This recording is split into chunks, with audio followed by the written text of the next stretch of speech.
Okay, so here we go. My first video where I'm going to be talking.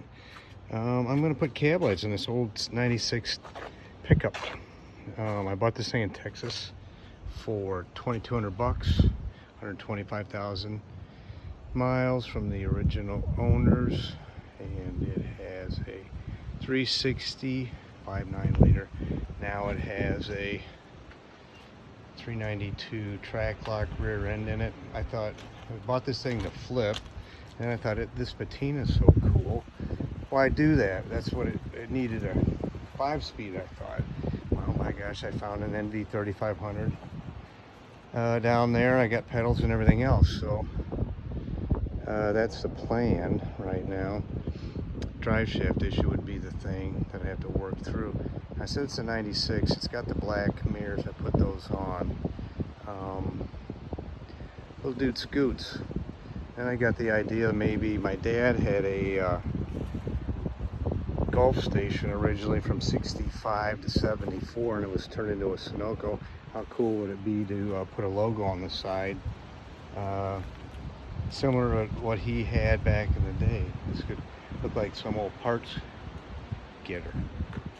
So it's pretty clean. It's smoked. The paint smoked. They had done a repaint on it when the kids that were babies riding in this thing. You can see the car seat marks. I bought it from the kid that used to ride in the car seat here, I'm assuming. They repainted it, and it was really awful. I mean, they painted the black, painted everything. So anyway, but now it's got a cool patina. So this kid it's got a Flowmaster exhaust, sounds cool. And I'm gonna put cab lights on it. So I've gone to the junkyard and picked up some old cab lights, the original triangle shaped deals. And I'm gonna use barrel nuts to hold them down. I've seen too many guys that I actually have a extended cab out there that I'm planning on putting cab lights. I think I'll use these because the round ones that come with the kit spin when you put them on, and makes it dang near impossible to tighten the thing with the headliner on. I've got new gaskets for these from Detroit Muscle Technologies. These guys are real good. Here's the barrel nuts that I'm going to use. Takes a 5/16 hole to go through, and then these stainless steel machine screws right here. The barrel nut will drop into a hole like this, and screws on tight. I think I'm going to go ahead and put a little O-ring underneath all of the cab lights too, just because. I'm going to be using regular incandescent bulbs. I don't have any LEDs. I'd rather put those in. I suppose later I'll get some. For now, I've got these. This is what was originally holding these things down, which are ideal, except guess what? I can't cut out a square hole. I'm not going to drill a hole and then file 10 of them. So anyway. Oh, so I said that my dad had the gas station. So here it was, my hometown of Savannah. One was the Gulf station, and then the Sunoco. And they spelled our name wrong the second time. And it's a long time ago because I was just old enough to know that my name was spelled wrong. Anyway, I'll catch up to you in a bit. Okay, so I got it back in the garage, get this thing started. Headliner's coming down next, which will be fine, provided I don't bust everything. I put that one in to replace these things, and they're really easy to break when they come out. I'm gonna get the power from the left front marker light. The factory kit that I got says to do it that way. This black yellow here has got that's the power source. Everything checked out okay, so I'm just going to splice it in back here, run it back through the firewall. They have some kind of goofy it's not homemade, but it's an alarm system. They've already poked a hole through there, so I'll just run it down the A-pillar here and on in. Anyway, so yeah, I said I changed the mirrors. I've got the, everything works the way it's supposed to here. And the old ones were not looking great. Looks like I need a screw in there. Anyway, here we go. Okay, headliner is out. And not too bad. I did kind of dink up my dome light deal. These things are ancient. One of the tips popped off, which means it's probably toast. That's all right. I get these whenever I find them in the yard. I still got some up in the attic here.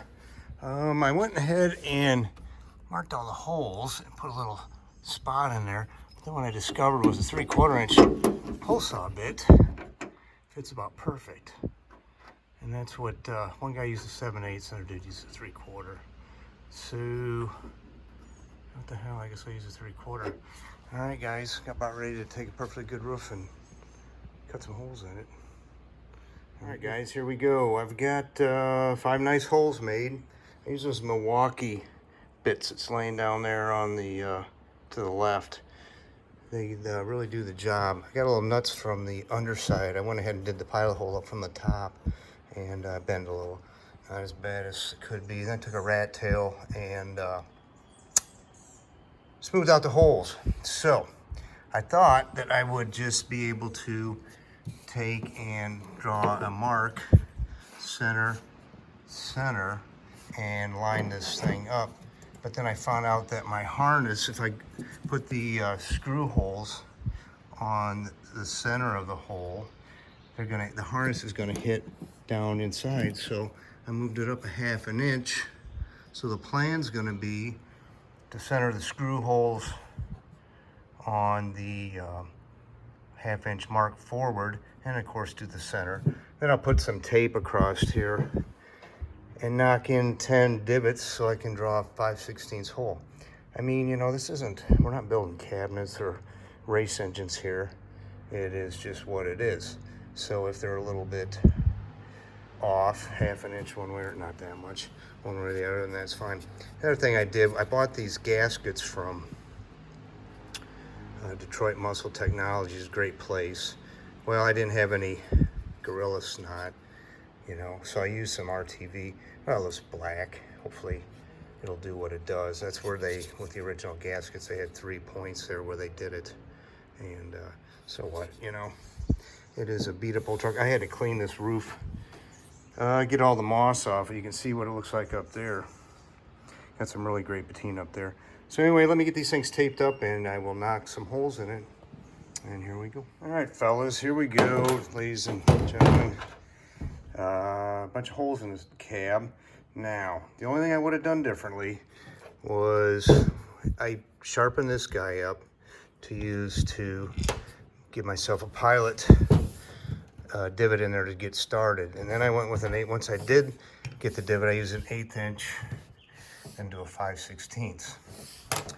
What I would have done differently was I would have held these in place. They were taped down, they were holding, and used a bit that fit the hole perfectly and made a mark in the paint that way, because this is really springy. So when I hit it with a hammer, it was off to the races a little bit sometimes, you know. And you can see here, when I went back over and tried to redo the hole, she scooted off that way. Here's another one. So yeah, that's one thing I do different. So far, this isn't the worst job I've ever done, I will say. Roof's still straight. Bits are sharp enough. Now I'll go back over with a rat tail, and then I will go ahead and I think I'm just gonna make a little template and like that, something with cardboard, so I can just shoot some paint on there and then probably come back either this evening or tomorrow morning, finish the job. All right, I just made a little template, piece of cardboard, old calendar, and sprayed it, obviously, just to get the rusty spots or the fresh metal. That'll be it for today. I'll go back, finish it tomorrow with that stuff set up, because I don't want the paint sticking to the bottom of the gasket at all. Should be fine overnight. Yeah, this Texas truck, see, we got the hail is one thing they do get down there. And I put some tape up underneath there just to keep the red paint from coming in. Got most of the, everything's vacuumed up. So, yeah, ought to be cool. See you. Okay, next day, back again. Gone ahead and got a bit of work done. I went ahead and ran the wiring up through here. And I just went ahead and put my other, the harness for the cab lights. I left it in, of course, along with the other one, because it's actually wired for my dome light, which is over there. And I ran it down the A pillar through the firewall to the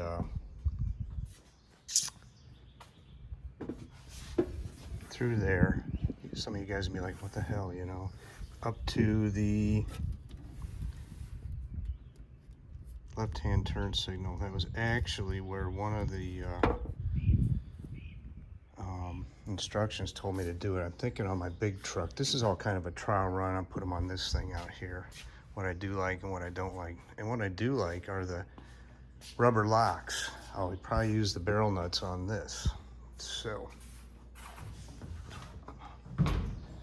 moving up here, I've got everything sitting here.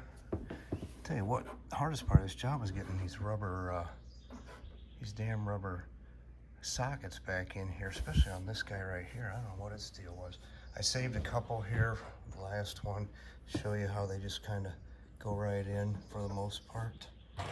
Now, they did slide in. And I put a rubber O-ring on top of all of these. That ought to do the deal. So anyway, I'll go ahead and screw in one of them. Some of these things you just definitely want to do when you're not filming, the way it gives you a fight, especially that. I spent about 10 minutes trying to get this one over here inside of there. So anyway, here we go. Everything came out good. I didn't show you all that. All of my holes pretty much turn out all the same. Like I said, the only thing I would do differently would be to run a drill bit down through here instead of trying to hammer it with a center punch or a screw like I filed off that was nice and tight or sharp. You guys have to bear with me here. This is not my thing. So let's get that in there. Now, since the O-rings are on there, it does take up a little bit more room. But for the most part, everything's working pretty good. When you guys want us to do this to your truck, I probably have to recommend it and get it started. My barrel nut is actually spinning in there a little bit. Not ideal. I did put new bulbs in. I would prefer to have LEDs, but I also wasn't going to pay the kind of money they want for LEDs. At least not yet. There we go. That's not that yet. All right. Done and done. I've had done bigger shit jobs in this. It wasn't bad. It's supposed to be fun, right? 4 to 5 hours, I suppose, is what it takes. And yeah, I didn't get too crazy about the alignment because it is what it is. It's an old ass truck, and quite honestly, you will not be able to tell the difference if they're off a little bit one way or the other. I think they look great.